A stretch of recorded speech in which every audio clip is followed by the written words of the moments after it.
Hej Jøse. I dag har vi tænkt, eller i nat har vi tænkt os at lave en seriøs video for en gang skyld, eller en seriøs serie, hvor vi med fodboldspillere vil nævne top 5 forsvar, målmænd, midtbanespillere og angribere, af hvad vi synes. Og hvad hedder det? Ja, og for at vise navnene af det, vil vi gøre det på FIFA. Så top 5 målmand, som vi har denne gang, er Peverina fra Liverpool.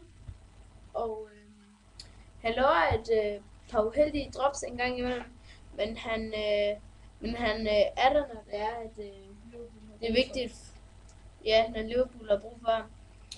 Og han er jo med til at redde Liverpool fra at ryge helt ned på den. De har ikke haft den bedste sæson i år, men ja, en gang imellem springer man jo lige en sæson, hvor det ikke er særlig godt. Vi går videre til fjerdepladsen, som er en meget kendt målmand.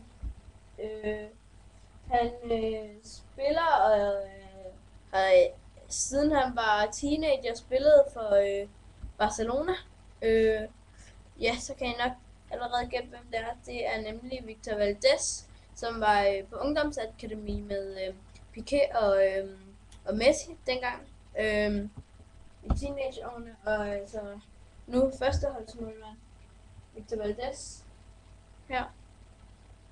Der er også nogle fremragende redninger, og ja. Jeg kan ikke sige det. Tredjepladsen har vi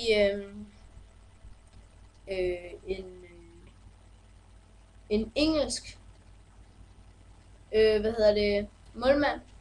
Det er han spiller for det er Manchester City. Og så kan I nok også allerede gætte det. Det er Joe Hart, som ung spiller, ja.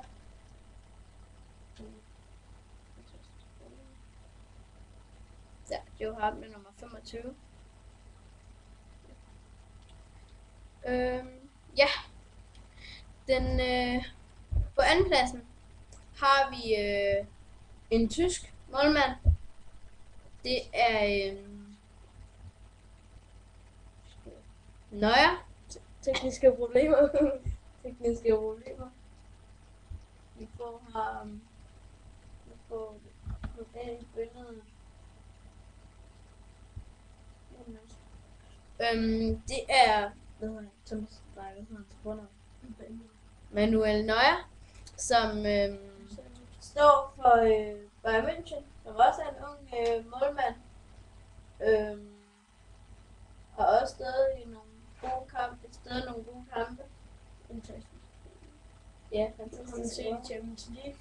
Ja, var meget vigtig i Champions League. Og han er derfor på vores andenplads. På førstepladsen har vi den kårende verdens bedste målmand. Det er Casillas, som står for Real Madrid.